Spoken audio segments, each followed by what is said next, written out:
thank you very much. I'm very excited to speak about these things here today at this conference because it's a relatively, let's say, it's a very old research. I'm working on the project about 10 years, but this specific reading of it is rather recent. It's 2 years ago that I really digged a bit more into Anaxagoras. And well, to start the talk, I thought I'd bring up this map because the thing is, the first time I heard about George Spencer Brown was actually through the reading of Gathmann, the Egyptologist, who kind of used it as a motto in one of his texts introducing the ancient Egyptian cosmology. And that's actually my field of interest, cosmologies.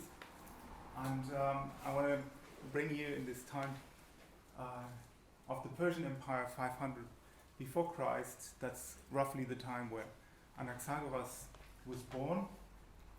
Parmenides was born like a couple of years later, I think 15, 20 years later.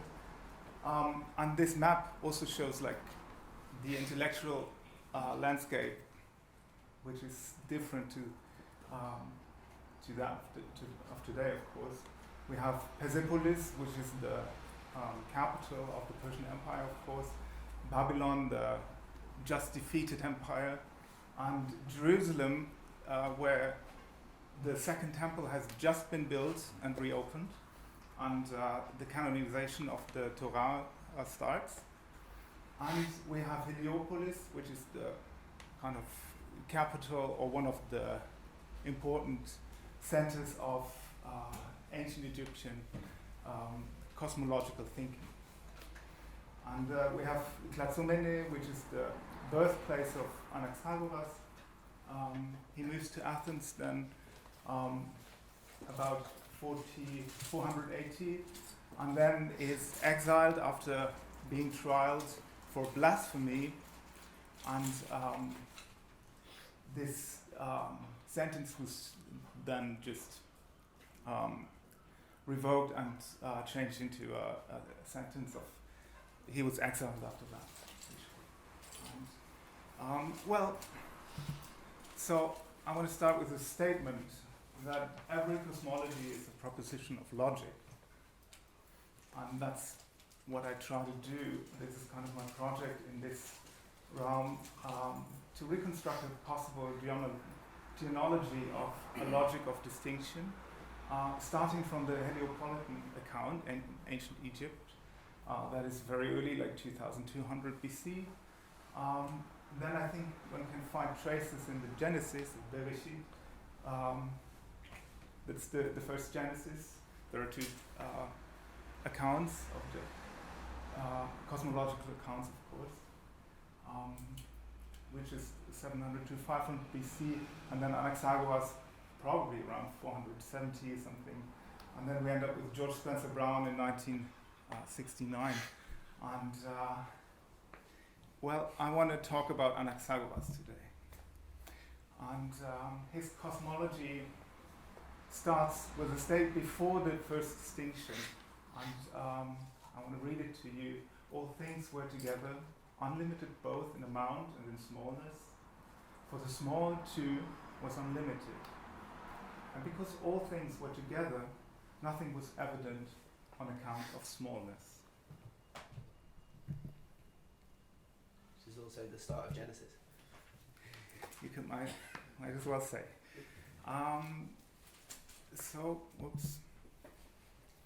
So you have a state of everything in everything, unlimited smallness, and he's using the term chemata for things, which is a fairly important term. I'll come back to it. And the things basically contain infinite heterogeneous seeds, he calls spermata, which are unlimited in this unlimited smallness. So you have a kind of an intelligible mixture, a formless form to us, which is to us indistinct and incognizable. it gains form through nous. That's this other important concept. The smallest and purest of all cremata, as he describes it, set in motion in a very fast rotation, starting from a small area, setting things apart.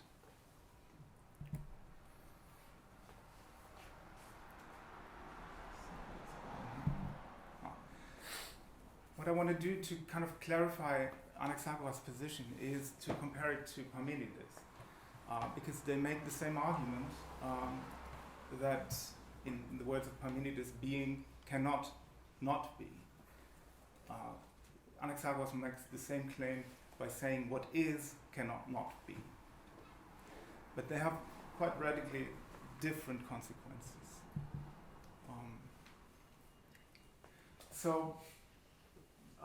Parmenides then kind of makes this transformation of a verb into a noun by calling being cannot be, whereas Anaxagoras says what is cannot not be.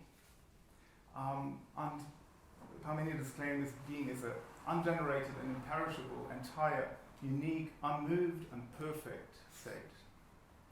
Whereas Anaxagoras says everything is ungenerated and perishable, entire, yes, he agrees, but infinitely heterogeneous, in movement and in need.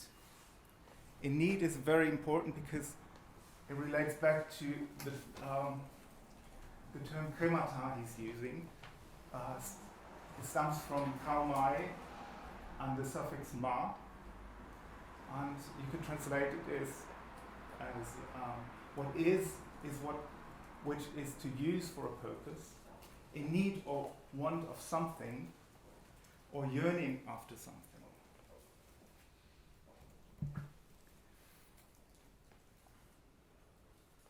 The other distinction between Parmenides and Anaxagoras is that Parmenides claims famously being is the same as thought. What can't be thought is, what can be thought is, what can't be thought can't be. Whereas Anaxagoras says everything is in everything, everything in everything is the sum of everything, which only can be known by nous, which knows, which means distinguishes, everything what is. So, to put it in more familiar terms, I would like to claim that Parmenides basically says indication is perfect continence, whereas Anaxagoras really is a precursor of George Spencer Brown says distinction is perfect continence.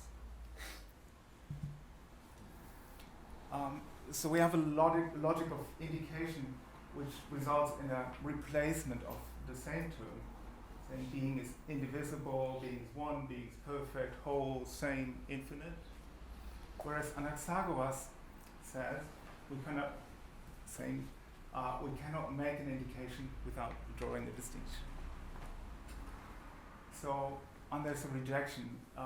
There is no such thing as being, but everything is being something after a distinction was made.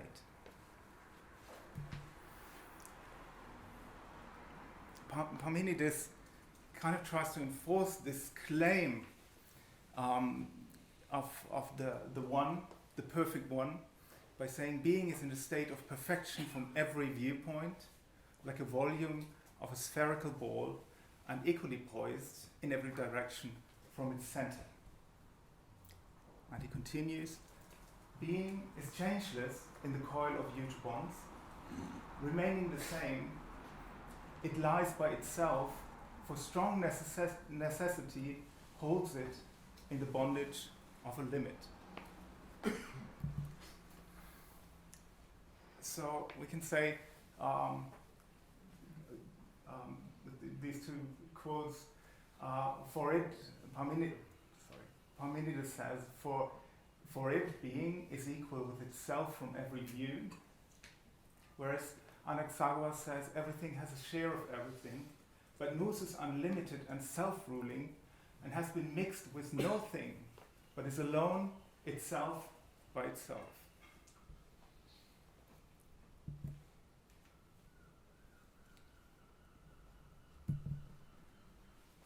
So we have, I'd like to put it like this, there are two kind of monisms at work here.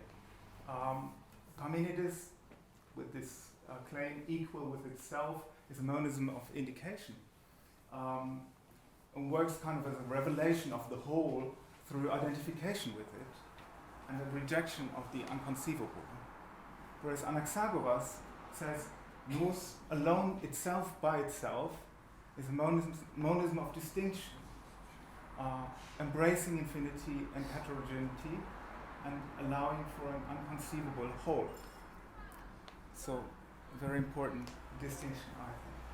So, and coming back to the meaning of kremata, I would claim that Parmenides' logic of indication basically works on a denial of needs. In Anaxagoras, there's a presence of needs, and there are some psychological implications to that, of course, too. So, and that's of course the denial of need present in the sentence being is perfect, and the indication is a reassurance against infinity. That's what I think. Whereas in Anaxagoras, everything is in need. He gives that, like, that is the fundamental situation. And distinction is a form of self-assurance within infinity.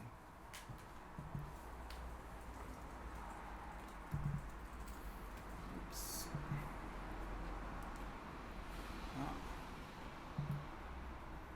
Yes.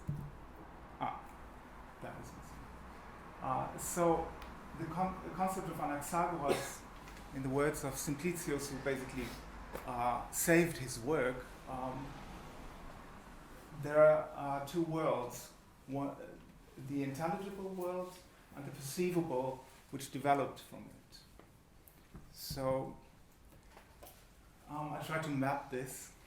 It's a bit complicated, but so we have an indistinct state, and then within that indistinct state, we have a distinct state that is separated by nous. And within that, we have a distinct state distinguished by us. The indistinct state is, of course, infinite, heterogeneous, and a whole in need. It's unknowable to us and not perceptible. The distinct state separated by nous is known to nous, unknown to us, whereas the distinct state distinguished by us is known to nous and known to us, whereas unperceptible. And I write porous in brackets there because I think this border between the distinct state separated by nous and the distinct state distinguished by us is porous. It can be overcome or widened or shrink also, unfortunately, I guess. So I try to sum that up, just read it to you. We are a rather complex result of the work of nous, but we are only able to understand a very limited part of the work of nous. We are part of the world of nous, and we are taking part in the work of nous. Nous is at work in us. We are not able to make all the distinctions nous is able to make. Those distinctions unknown to us are in the distinct state of the indistinct state. We can only approach by turning it into a state of distinction. So, everything as an indistinct, inconceivable state, but it's full of potential. And I'd like to refer to Spencer Brown that when he writes in the notes of chapter 11 of a information in this very particular way he writes it, that there is a form within the unmarked space or in the foundations of the distinction. And this kind of information, this formation built into it, is a completely obscure state, and I'm curious what you think of that. I relate it back to this concept. I think we can understand it with Anaxagoras. And another glimpse I think we can, which might be called, is while thinking of the unwritten cross, which is a very obscure thing too, right? Because it's not a distinction you make, but it's potentially there looming from the other side, basically.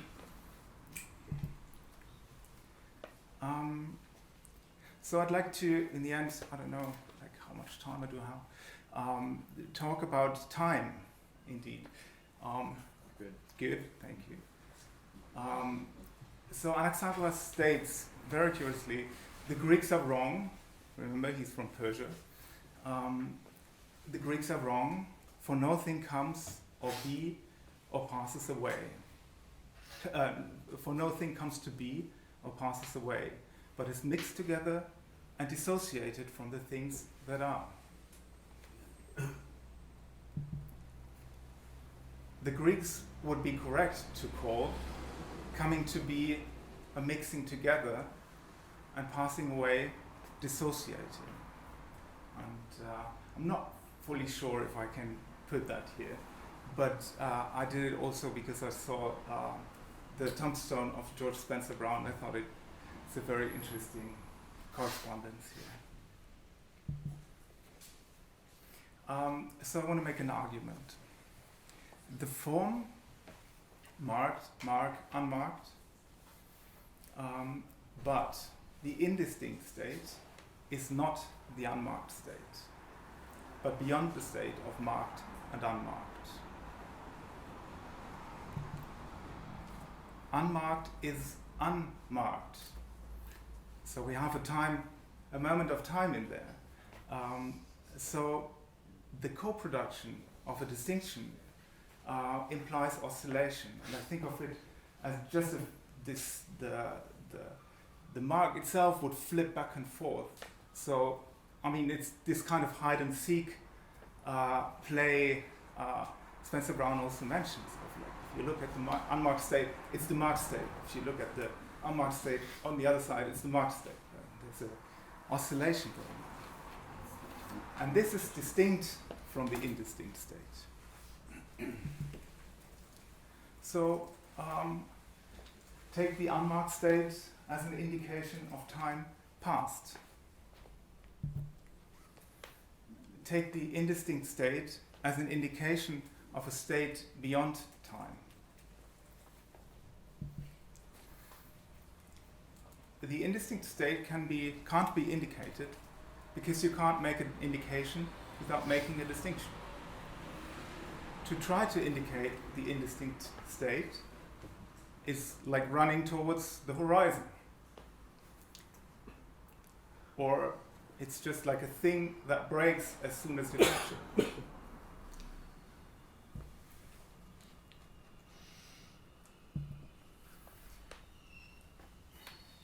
Side note. To take the unmarked state for the indistinct state is seductive, but it's a mistake. And a reminder, we take as given the first distinction, not the first indication.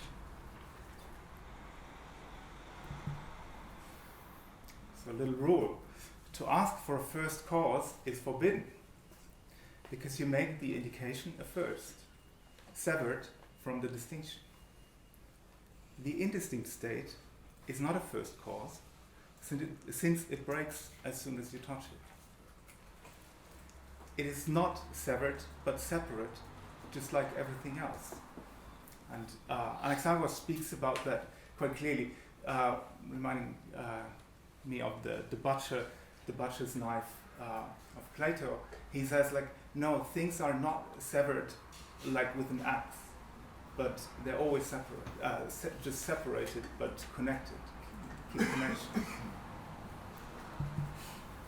So, I want to make an experiment.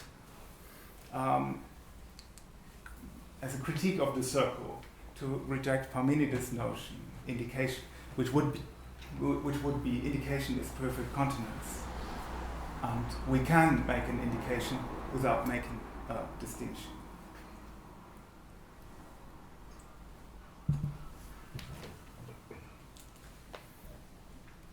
Hold on. So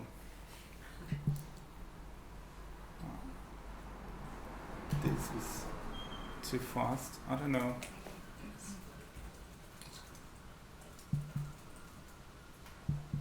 So here we go.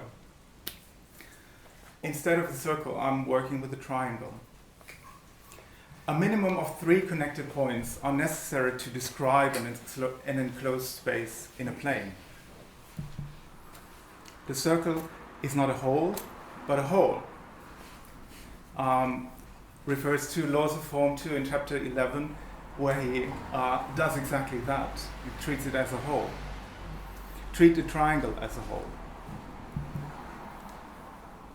3 points are sufficient to describe a whole if a 4th point traveling through it marking 3 points on a line to give proof that it is a whole. We end up with a unmarked space, state, the marked state, and the mark, the other triangle, serves as the mark. And we prove it's a whole. Content, in the double sense of continence and being content. Every whole affirmed by the crossing of a 4th point results in a container by dissolving another container. That will be this movement.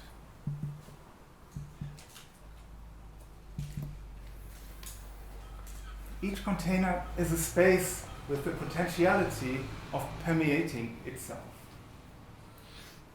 Each point of the container can now serve as a counterpoint to cross the opposing 3. Let's show that.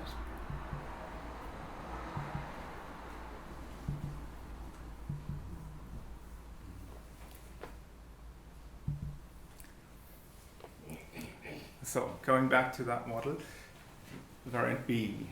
Connect the 2 loose ends of the 4th point, traveling through the 3 points of the whole.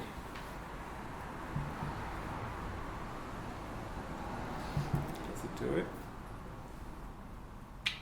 Sweet spotting.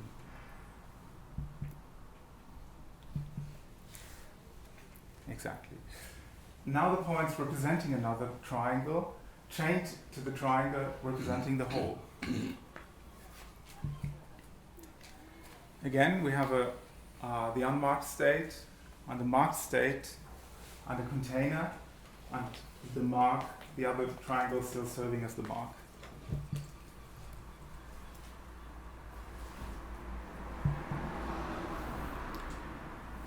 Thus, the triangle passing through the other triangle is time marked by space. Thus, the other triangle passing through the triangle is space marked by time. Forget which triangle represents time and which represents space. Remember that everything in everything is everything. What I'd like to do now very briefly, I don't know how much time I do have. 4 minutes? Nice. Okay. I worked with a friend on an animation to visualize the critique of Parmenides through Anaxagoras in a geometrical manner. And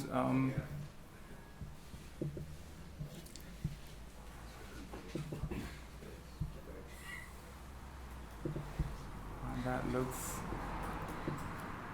like this. So I'm starting with the sphere, Parmenidean sphere. I rotate it. I construct 2 triangles from it.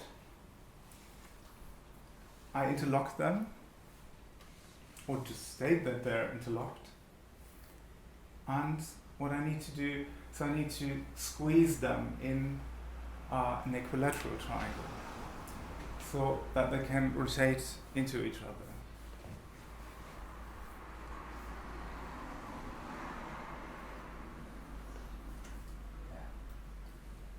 So in the other direction. And it turns out, as you can see now, that the circumference of the one triangle is the center point of the other.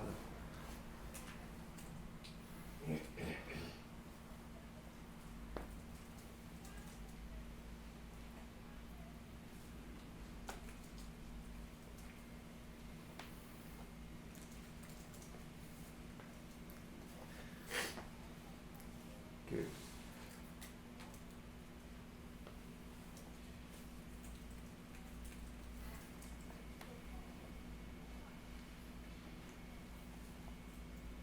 We do the same thing again. We take a sphere, 6 points connected by a line, continuous. Add the two triangles. Let them be connected. We're still kind of in the Parmenidean sphere, since everything is even to the center point.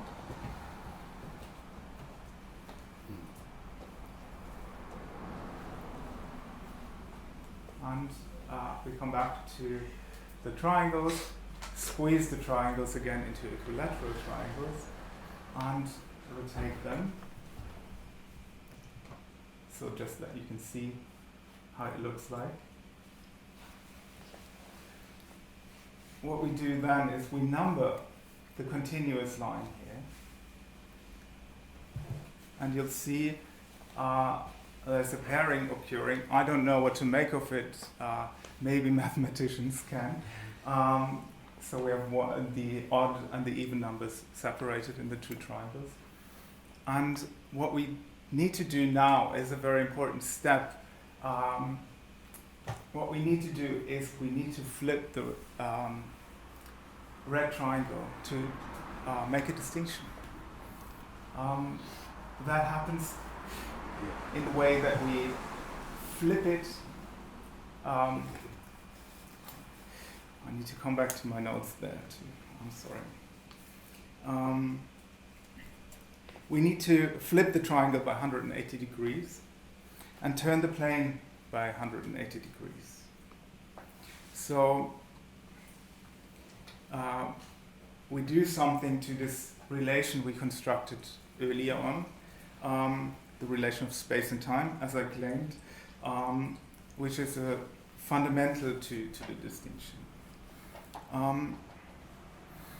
It's impossible to do this movement because it's impossible to twist, to flip the red triangle because it's interlocked and this is blocked by the vertical line of the blue triangle. We do it because it's necessary to do something impossible, to initiate a first distinction, to not deduct it from something else. And okay, I'll let it play from here.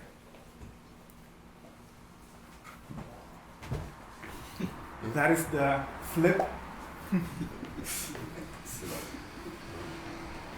So, and that's how it looks like. What I do now is I add green lines to connect the triangles at those points where they're not connected yet through the yellow line. We add the numbers. Thing is, now with the yellow line added again, we can see that now every point is connected to every other point.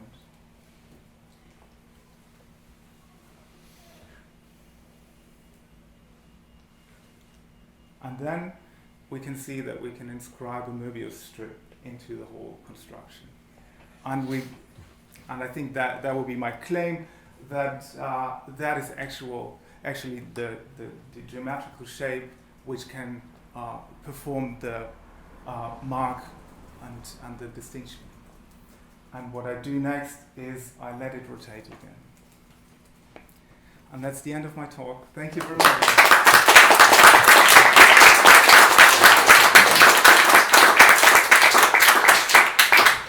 Wow, thank you.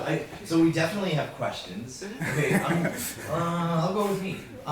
So, by the way, there's so many ancient Greeks. There's the more ancient than these guys slightly, right?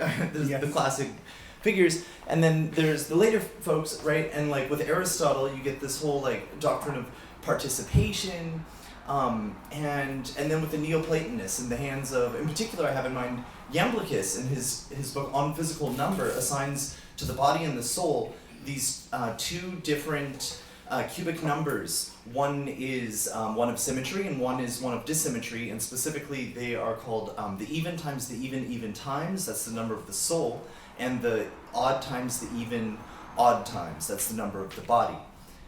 This is discussed in like Gregory Shaw's work on theurgy, but as well Dominic O'Mara's book has that work on physical number of Iamblichus translated.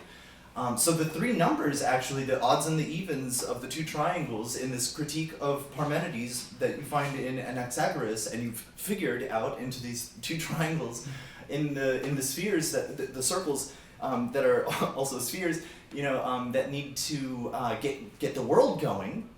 There's also the figure of Empedocles. So, I mean, this is a longer discussion, but Empedocles, for whom the mixture of the fourfold is at the same time, that's the Philotes, but the Spyros, that's the Nikos strife, and then the Philotes sphere, which is also the sphere of his teacher, his mentor, Parmenides, right? There's a very interesting Empedoclean figure in the before of all this, and in the later, amongst the Neoplatonists, Iamblichus. So anyway, this is very exciting for someone who's all into the infinite sphere like myself. Fantastic, thank you very much. Like, I mean, you obviously, Randy, know so much more about all this, and I'm really kind of coming from a very particular angle to this. I had the opportunity in the first lockdown to really sit down, read Anaxagoras, and really connect it to what I thought of before. And so a lot of things developed very quickly, and this is a bit the result of it. So this is very exciting for me because I've been working on trying to operationalize the infinite sphere according to these parameters. So now I'm sure Bernie, so many. So what is actually the Mobius strip there? Is it? What is Mobius strip there? No, okay. So what is a Mobius strip? Is it this sort of shape of space or time or space-time, or what is the actual? What is the meaning? I think I would argue that I try to establish space-time with this entanglement of the two triangles, but this creates a relation, whereas a distinction taking place in time and space needs another form which is kind of embedded into this relation. And, a distinction taking place in time, is that a particle or what could that be? A distinction taking the process of some sort? Or? I try to be as abstract as possible, right. to kind of do not, because I'm not an expert in any kind of science, so I'd like to keep it very open to find out if someone can relate to that and make sense of it in a specific field. Well, it looks, a book I recently read was Jack Aversion, and it looked exactly like his theory of fundamental particles, represented as flattened Mobius strips, which is quite an amazing coincidence. Very nice, yes. Let's move to, there's a couple questions online. First, Alexander, you want to go ahead?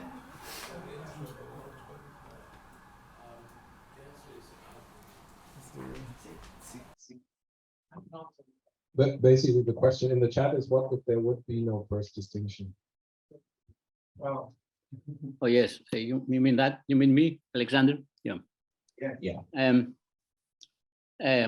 I was actually very much impressed by Hill, that he said that the distinction is not a cut, but separation. Correct me if I'm wrong. So I fully agree on that. While I go with it's not a cut, if we fall onto separation, we have to say something about the separation. I mean, we cannot, because separation can be also cut. So I cut something, I separate, or I separate something. Think about the Greek kora, which means separation. So there again, there is a sort of distinction, could be a cut. So why I say that, I struggle with trying to find a different way of saying separation without meaning cut.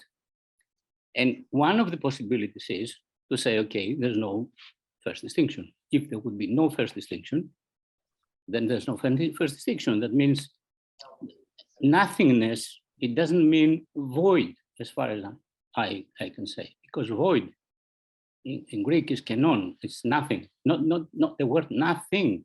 It's like no thing. So that means there's no pragma in there. There's no object. There's no thing means it's not an object, but that could be something else. So I really struggle with that. That's why I mentioned if we don't have a first distinction, then we're not restricted to say there is a first distinction. And if we have the first distinction, we always, as I saw one of the notes in here, that if we accept the first distinction, then we are always in a distinction. So that's my let's say wondering about, and tomorrow it's my presentation, so I will go a little bit about that. Go very quickly. Due to this presentation. Yes. Yeah, thanks. Thank you. Well, this is a complicated matter, of course. There is also something I don't quite understand in Anaxagoras quite yet, because he's using separation and dissociation. And it's not the same, and it does something different. I haven't really made sense of it. What I think, what is important, and that is another kind of can of worms to open up, that of course separation is not cutting because it is a dialectical operation. Because every separation made is a connection kept. And when you start to think in those terms, and that would be Anaxagoras, that the everything in everything can't be separated. It's always there, it's always together. All things were together and they continue to be together, even in the separation, in the process of separation. Yeah, that's beautiful. So unfortunately, I did have Jack in mind, but we do need to move on. Are you able to state your sentence succinctly in 20 seconds, Jack, and then we can talk about it later? Can you hear me? Yeah. Okay. I did a couple things in the chat, but basically, yes, cleavage. I can't hear you. I'm sorry. Jack, I wonder if you're able to come closer to your mic. We'll just. Am I better? That's slightly better. Just say it in one sentence, and then I think it'll be good. Well, the Spencer Grad distinguishes severance, which the power of number cannot unify, from division, which the power of number can unify. And those are in the first two arithmetic initials. So that if you want to distinguish separation as what Spencer calls division from the knife, that's in laws of form if you look for it. Great. Thank you very much. That's an interesting contribution. Okay, very good. And the whole apeiron paros deal. Okay. Thank you very much. Okay.